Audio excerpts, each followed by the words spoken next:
Olá, boa noite para você. Este é o Jornal da Record. Brasil tem recorde de casos de Covid-19, enquanto alcança 70% da população vacinada.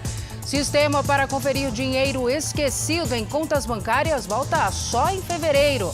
E a estreia dos tricolores com o pé esquerdo. O São Paulo perdeu para o Guarani.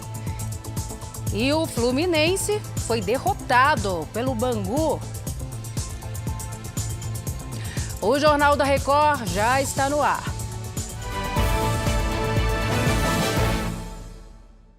Oferecimento Bradesco. Abra sua conta grátis pelo app.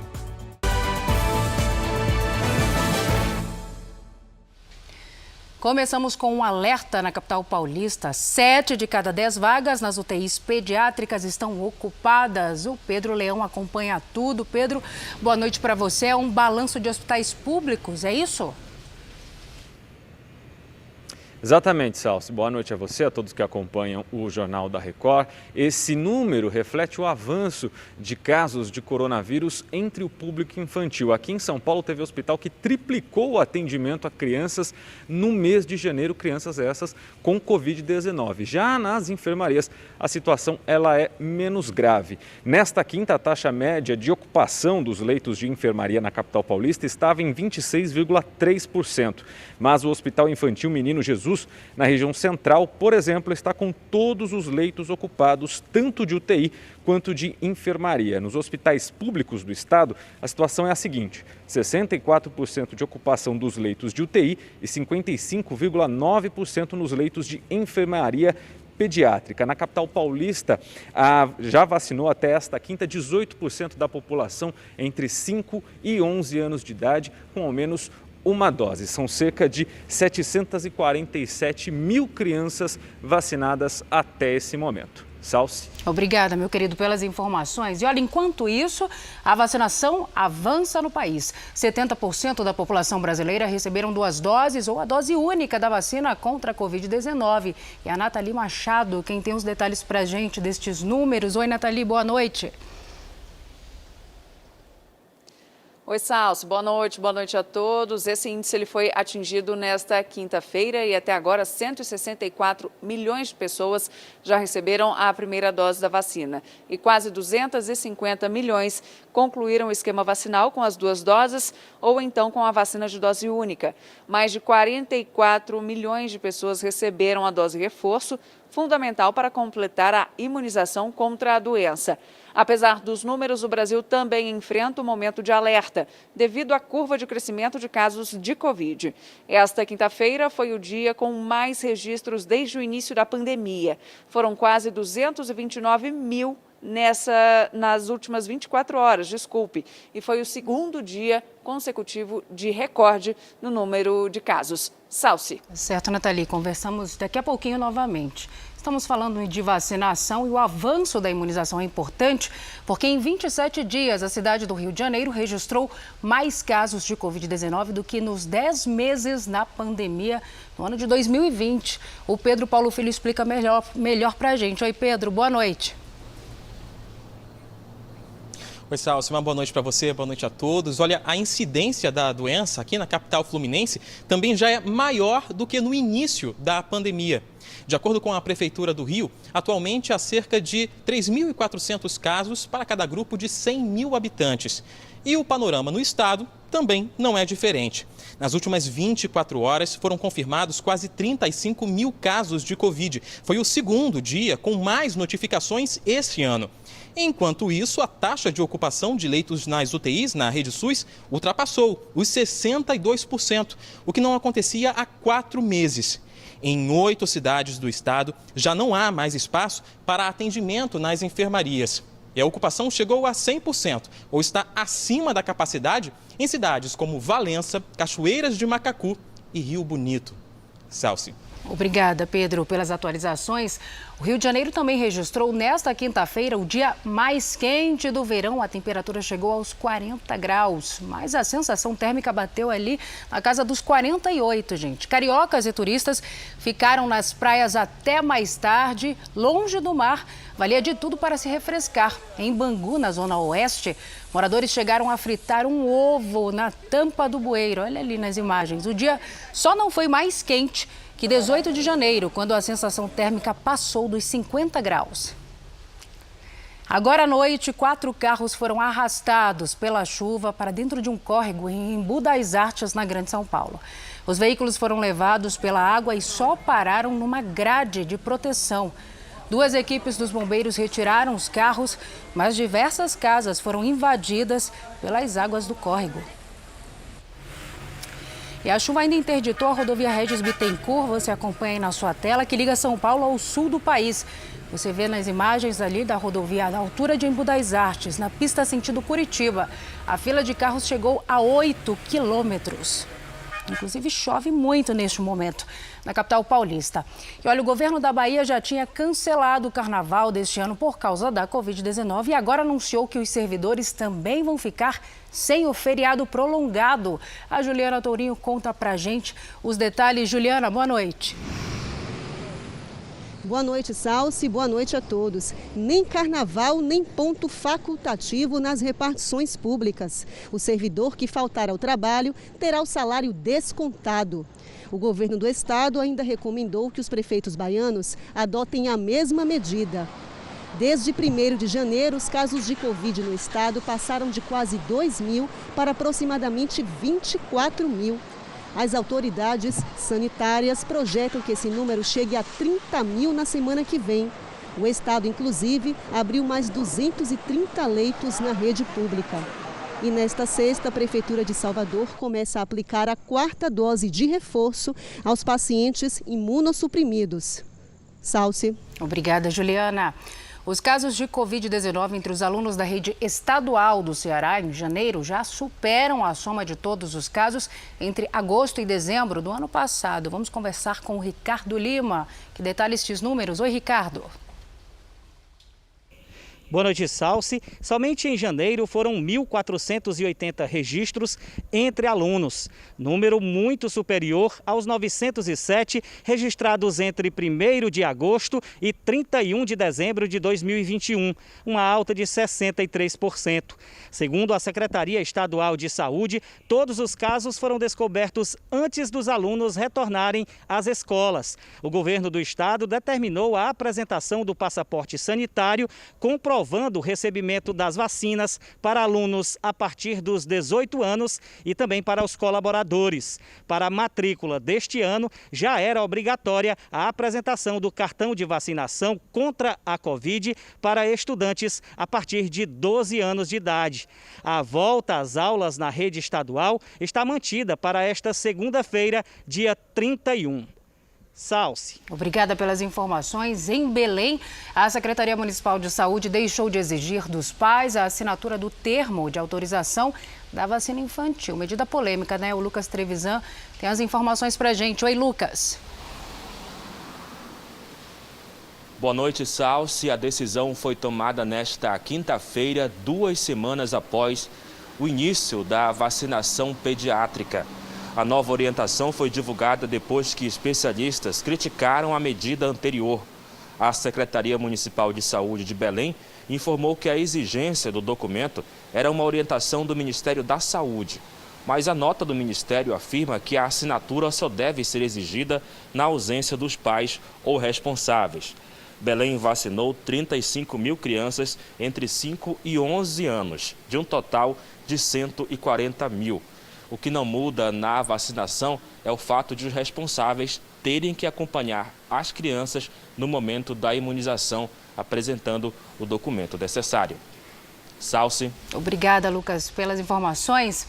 Falamos de uma cidade ontem, agora outra cidade, uma cidade paulista, na divisa com Minas Gerais, que não tem registro de mortes por Covid-19 há mais de 4 meses. Estamos falando de Rifaina, na região de Franca.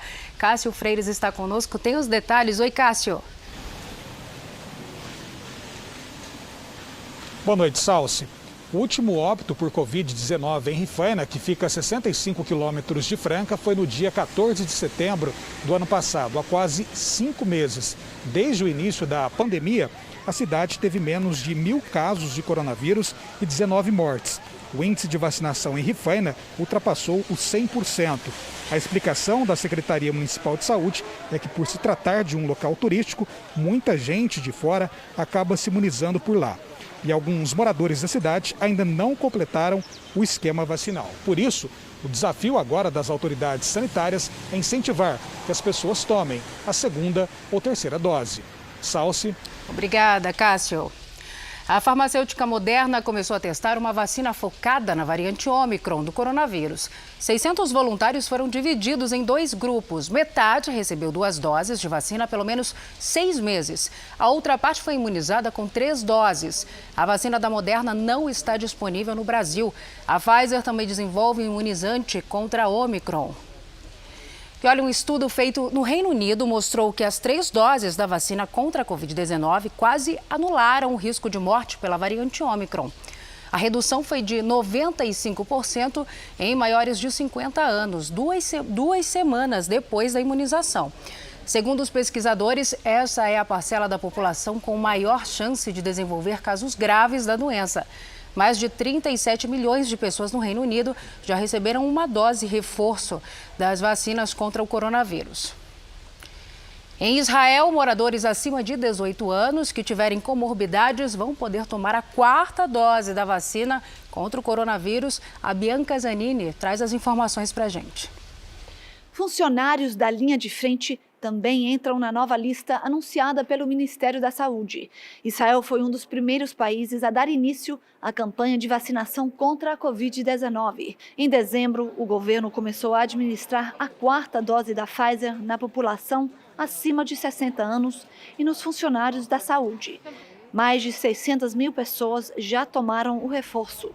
Especialistas recomendam que todos os adultos recebam a dose extra após estudos comprovarem o dobro de proteção contra casos sintomáticos.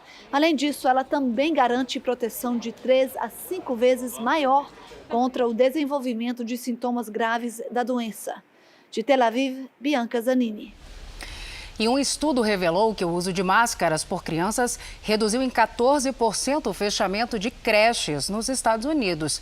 Essa pesquisa foi realizada em todos os 50 estados americanos. As creches que adotaram a proteção no começo da pandemia conseguiram controlar os surtos de Covid. Com isso, precisaram interromper menos as atividades escolares. O estudo concluiu que as máscaras conseguiram, sim, reduzir a transmissão do vírus dentro das salas de aula. E ainda nos Estados Unidos, o país vão liberar 20 mil vistos de trabalho para enfrentar a falta de mão de obra por lá. E quem tem os detalhes para a gente agora é o Vandrei Pereira. Vandrei, boa noite. Olá, Salci. Os vistos estarão disponíveis a partir desta sexta-feira e serão destinados a cidadãos do Haiti, Guatemala, El Salvador e Honduras. Os brasileiros também podem se candidatar. O objetivo é apoiar os empregadores americanos que enfrentam prejuízos por falta de mão de obra. Para os especialistas, a combinação entre o aumento de mortes pela pandemia e a redução de imigrantes demonstra que as empresas devem sofrer dificuldades para contratar nos próximos anos. Os Estados Unidos emitem anualmente 66 mil desse tipo de visto. Com o anúncio, a quantidade vai chegar a 86 mil. Esta é a primeira vez que o país coloca à disposição vistos adicionais logo na primeira metade do ano. Salci. Obrigada, meu querido. A Polônia começou a construção de uma barreira na fronteira com Belarus para impedir a entrada de imigrantes ilegais. A cerca terá 186 quilômetros, com 5,5 metros de altura. O projeto vai custar o equivalente a mais de 2 milhões de reais e deve ser concluído em julho. Milhares de imigrantes, principalmente do Oriente Médio, tentam entrar na Europa pela Polônia. No ano passado, a situação causou uma crise diplomática entre os dois países. De volta ao Brasil, em Minas Gerais, o governo do estado e o Ministério Público fecharam um acordo com a mineradora responsável pelo dique que transbordou com as chuvas do início do ano. A gente vai saber agora, o que prevê esse acordo com a Virgínia Nalon. Oi, Virgínia, boa noite para você. Boa noite, Salsi. A mineradora Valorec deve reservar pelo menos 200 milhões de reais para ações de segurança na mina Pau Branco, em Nova Lima, na Grande Belo Horizonte. Segundo o Ministério Público, esse valor vai ficar numa conta que serve como garantia de que a empresa vai adotar as medidas para manter a estrutura estável. O acordo é preliminar e ainda não prevê os recursos que a mineradora deverá pagar pelos danos provocados pelo transbordamento do dique Lisa. No dia 8 de janeiro, parte da BR-040 ficou tomada pela água da chuva, misturada com os rejeitos que vazaram da empresa. Em caso de descumprimento dessas ações de segurança, a multa diária será de R$200 mil. Salsi. Obrigada, Virgínia. O Banco Central informou que só vai conseguir retomar a consulta do dinheiro esquecido em bancos no mês que vem. O sistema ficou fora do ar. A gente volta a conversar agora com a Nathalie Machado. Nathalie. Salsi, isso mesmo. A previsão do Banco Central é que esse sistema de consulta de saldo residual para pessoas físicas e jurídicas volte a funcionar só no dia 14 de fevereiro. O site saiu do ar no primeiro dia de operação por causa da grande quantidade de acessos ao sistema do Banco Central. Foi 20 vezes maior do que em um dia de grande volume e 50 vezes maior do que em um dia normal. O serviço permite saber se há valores deixados em bancos e em outras instituições financeiras. O prazo para devolução dos recursos vai ser de até 10 dias. Durante o pouco tempo que ficou no ar, o sistema permitiu o resgate de R$900 mil por 8.500 pessoas. E a estimativa do Banco Central é que esses resgates ultrapassem R$8 bilhões. Salsi. Obrigada, Nathalie, pelas informações. A Argentina tem até sexta-feira para pagar uma parcela de uma dívida bilionária com o Fundo Monetário Internacional. O país tem que devolver 730 milhões de dólares ao FMI e mais de 300 milhões na terça-feira da próxima semana. O governo argentino anunciou que o pagamento vai depender das negociações com o fundo. O país busca um acordo para refinanciar um empréstimo liberado em 2018. E agora futebol, mais 2 times da Série A do Campeonato Brasileiro estrearam no Paulistão nesta quinta-feira. O RB Bragantino perdeu para o Mirassol e o São Paulo foi derrotado pelo Guarani. O repórter Bruno Piscinato acompanhou o jogo em Campinas e conta agora tudo pra gente. Oi, Bruno. Oi, Salsi, boa noite para você. Quem achava que iria ver o campeão paulista mostrar a sua força, viu, na verdade, o Guarani dominar. O time de Campinas abriu o placar com um golaço. De fora da área, o atacante Lucão acertou um chute indefensável. No segundo tempo, foi a vez do lateral Diogo Matheus. Ele bateu a falta no ângulo para fazer 2-0. A 10 minutos do fim, o São Paulo ainda achou um gol. Depois do cruzamento do estreante Patrick, Caleri de cabeça diminuiu. Mas ficou assim, Guarani 2, São Paulo 1. Um pouco mais cedo, o RB Bragantino foi até Mirassol e perdeu para o time da casa. Fabrício Daniel fez o primeiro e o estreante Zeca marcou 2 vezes em menos de 5 minutos. Nos acréscimos, Bruno Tubarão descontou para o RB Bragantino. O São Paulo volta a campo no próximo domingo contra o Ituano para tentar se recuperar. Tudo isso com transmissão ao vivo da Record TV. Salsi. É certo, Bruno. Muito obrigada. E também teve tricolor no Campeonato Carioca. O Fluminense enfrentou o Bangu no Estádio Luso Brasileiro. Bruna Deltri, boa noite para você. Como foi essa partida, hein? Boa noite, Salsi. O tricolor carioca entrou em campo com 4 reforços de peso. William Bigode, Felipe Melo, Natan e Cris Silva. Mas apesar da grande expectativa da torcida que encheu o estádio, foi o Bangu que abriu o placar. O gol saiu dos pés de um atacante com um nome bem conhecido, Roberto Baggio. Uma homenagem ao jogador italiano que fez sucesso nos anos 90. O Fluminense teve chances para empatar o jogo, mas sem sucesso.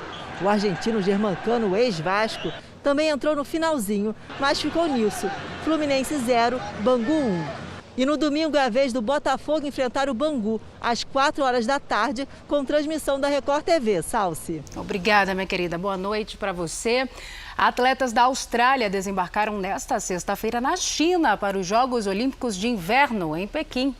A equipe australiana foi uma das primeiras a chegar para a competição, que vai começar na sexta-feira que vem.